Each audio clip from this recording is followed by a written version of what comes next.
বিষ্ণুপুর থানার বখরাহাটের নিকটস্থ ঝিকুরবেড়িয়া গ্রামে অবস্থিত বাবা বড়খাচারি মন্দির।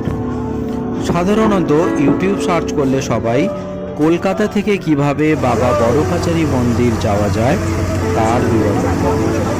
আজ আমি আপনাদের বলবো হাওড়া জেলার দক্ষিণ অংশ, বিশেষত শ্যামপুর বা তার পার্শ্ববর্তী অঞ্চল থেকে কিভাবে যাওয়া যায়। প্রথমে আমরা 58 গেট ফেরিঘাট থেকে লঞ্চ ধরে গুরুল পৌঁছাবো।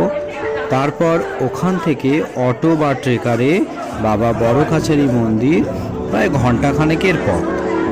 আমরা অবশ্য 2 হুইলারে গিয়েছিলাম। মন্দিরের প্রবেশ পথে দেখবেন দুপাশে সারি সারি খেলনা আর ডালার দোকান।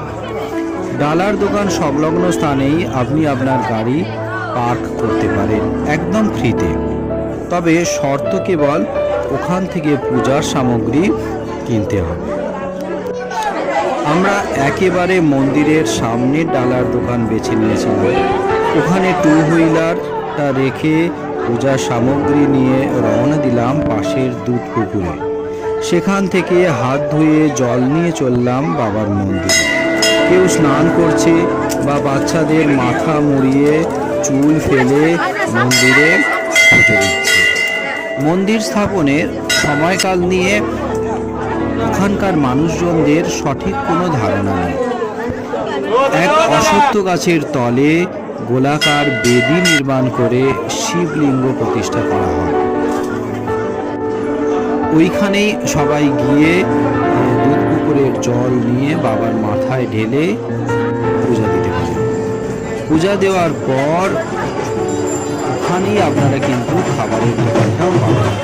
কোথাও পুরি, কোথাও কচুরি বা ভাতেরও বন্দোবস্ত আছে।